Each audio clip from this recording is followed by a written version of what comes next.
You're going to see more deportations come out of Washington, D.C. than you've seen in the past, I guarantee that. The president made the right call on it, cracking down on crime in D.C. I mean, I've been in D.C. for several years. I won't walk the streets without having a gun. I mean, it's the violence and the crime is terrible here. And yeah, ICE is going to play a role. ICE officers are trained in police tactics too. When you go through the ICE Academy, there's a huge portion of the academy on police duties, police responsibilities, whether it's constitutional rights, handcuffing, all sorts of things are outside the ICE realm that we cross-train in police duties, so they're well trained to help in any mission when it comes to law enforcement. Mr. Homan, DHS says 100,000 Americans have signed up to be a part of ICE. How many of those folks do you think will ultimately get signed on in order for the agency to meet its deportation goals? Well, we need to hire 10,000, so we need to hire the best of that 100,000. We make sure we hire quality, because it's a tough job, and we got to make sure we get the right people, and that's what we're working hard to make sure we do. Anything else? And no update on any deportations here in Washington, D.C.? Any updates on any raids or deportation efforts here in D.C. while your men are out on the street here? You're going to see more deportations come out of Washington, D.C. than you've seen in the past, I guarantee that. Can you confirm how many states are working with right now to create migrant detention facilities similar to the one we see in Florida? Several being worked on, but I won't name them until we actually have an agreement on it, but there's several states that have stepped up wanting to assist. And that's really a question for the secretary who's handling that. But we'll see what states come through. But I applaud the state stepping forward. This has been a state issue too. What the Biden administration did the last 4 years was terrible, releasing a lot of, millions of people in this country not properly vetted. So the states are taking an interest. They care about public safety too. And I'm not saying every illegal alien is a public safety threat, but many are, and the states are taking it seriously. So I'm glad they're stepping in. Mr. Homan, at the beginning of the year, we read how Colombia didn't want to accept some deportation flights. And they were like the first example of how they changed their mind very quickly about deportations. Are they cooperating right now, Colombia or other countries in the Western Hemisphere?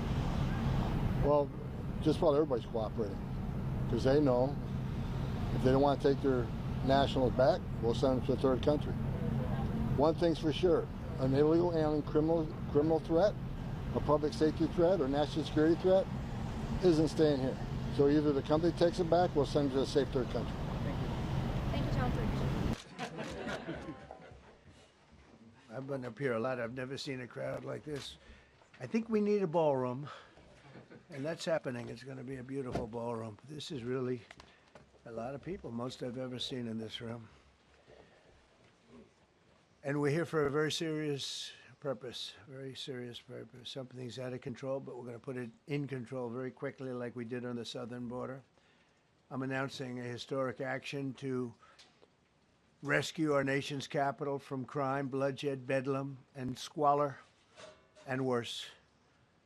This is Liberation Day in D.C., and we're going to take our capital back. We're taking it back. Under the authorities vested in me as the President of the United States, I'm officially invoking Section 740 of the District of Columbia Home Rule Act. You know what that is? And placing the D.C. Metropolitan Police Department under direct federal control, and you'll be meeting the people that will be directly involved with that. Very good people, but they're tough, and they know what's happening. They've done it before.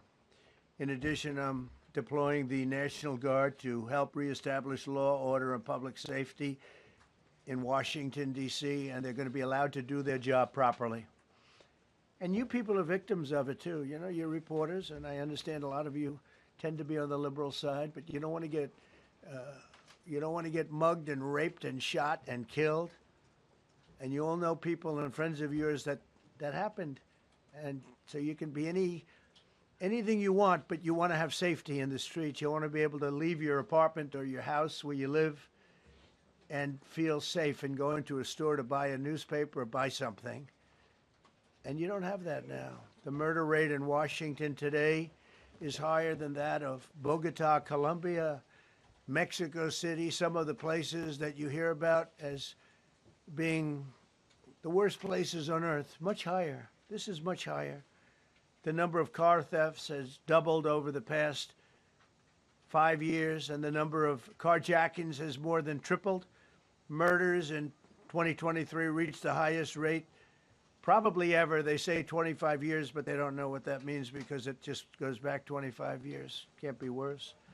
Our capital city has been overtaken by violent gangs and bloodthirsty criminals, roving mobs of wild youth, drugged out maniacs and homeless people. And we're not going to let it happen anymore. We're not going to take it. Just like we did on our southern border. Nobody comes through our southern border anymore. 3 months in a row, we had zero. I don't know if that's right, but the people that do the work, it's a very liberal group of people, actually, and they actually said zero for the last 3 months. Nobody thought a thing like that was possible. And, you know, when you say, take a look at numbers, I just saw some charts. These are different cities throughout the world. Red is... Okay, the red is a place called Washington, D.C. Look at these. Baghdad we doubled up on Baghdad. Panama City, Brasilia, San Jose, Costa Rica, Bogota, Colombia, heavy drugs. Mexico City, I mentioned, Lima, Peru, all double and triple what they are. So do you want to live in places like that? I don't think so. I don't think so. And I think the people in this room, if you wrote correctly, you'd see, look at the kind of numbers we have. D.C., 41 per 100,000, number one that we can find anywhere in the world. Other cities are pretty bad, but they're not as bad as that. That where you want to live? The reporters of the world? Juvenile offenders and crimes against persons, as they say. It's getting worse. Not getting better, it's getting worse. And we had a recent indication.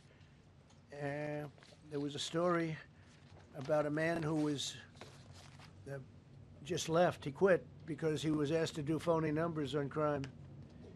And we're going to look into that. I think Pam is going to be looking into that. But he was asked by the city, I guess, that we don't want to show the real numbers. Let me do numbers so it looks like it's going down. Not going down. And under Biden, it was a disaster. And nobody did anything about it. We're going to do things about it like you wouldn't believe. Every American has a constitutional right to be able to access and petition their government in safety, and countless federal officials and employees likewise have the right to carry out their jobs in peace without being shot. As you know, I lost a very good person a while ago, was shot waiting for his wife. He was in the car. They robbed his car. They shot him. They killed him like it was nothing to it. She was walking to the car. It's a horror show. This issue directly impacts the functioning of the federal government and is a threat to America, really. It's a threat to our country. We have other cities also that are bad, very bad. You look at Chicago, how bad it is. You look at Los Angeles, how bad it is. We have other cities that are very bad. New York has a problem. And then you have, of course, Baltimore and Oakland. We don't even mention that anymore. They're so far gone. We're not going to let it happen. We're not going to lose our cities over this. And this will go further. We're starting very strongly with D.C., and we're going to clean it up real quick, very quickly, as they say. Days ago, a former member of the DOJ staff was savagely beaten by a band of roving thugs after defending a young woman from an attempted carjacking. He was left dripping in blood. He thought he was dead with a broken nose and concussion. Can't believe that he's alive. He can't believe it. In June, a 21-year-old congressional intern was tragically killed after being hit by a stray bullet in a drive-by shooting. A former Trump administration official named Mike Gill, fantastic person, was murdered last year in cold blood in a carjacking blocks away from the White House.